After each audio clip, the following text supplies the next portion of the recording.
Bir жігіт үшін арықтап не қыласыңдар, а?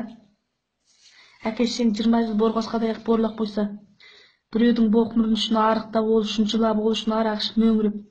Сен жақсы көрмесе қыздар артынан чаттастандар, әзір қыздар жігітке әлем жабысып алатындар әдет жоқ, ше. Түк мәнісі жоқ қой, былайша айтқанда. Сенің қадіріңді білмесе, сенің бойыңдағы артықшылығыңды көре алмаған адамды не қыласың, а? Сен түсінбеген адамға чаптас жылап не қыласың, а? Жөмейденнен тыжа болып шыққан киім құсап.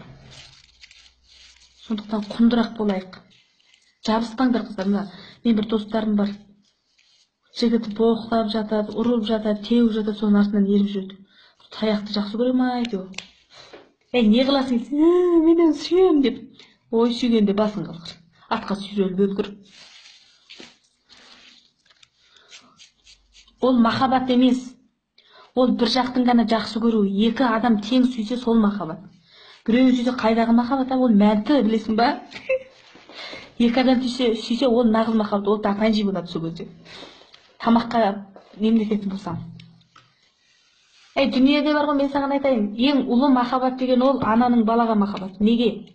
Сен семіз боласың ба, сәт боласың ба, қателік өткізесің ба, сенің қателігіңді көрмейді, артықшылығыңды көреді. Ол кім? Сенің анаң.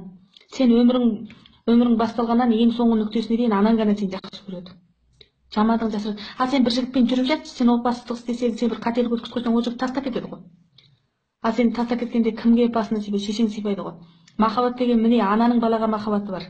Қалған махаббаттар бар, бірақ өте оңай кездеспейді. Сол. Сондықтан өздеріңді өздерің алдамаңдар. Mesela bir жігітке айтады, неге айырылып кеттіңіз деп. Ой, араласқам, алайын деген болады екен. Бірақ достарымнан естідім, жақсы қыз емес екен деп тастап кетеді да. Ол ешқашанда жақсы қыз болмаса да шын жүрегіммен сүйдім, қателігін кешірем деп өйтіп алмайды ғой сені. Ал шешең өйтпейді да саған. Әке шешең. Ненің махаббат екенін түсініп алыңдар.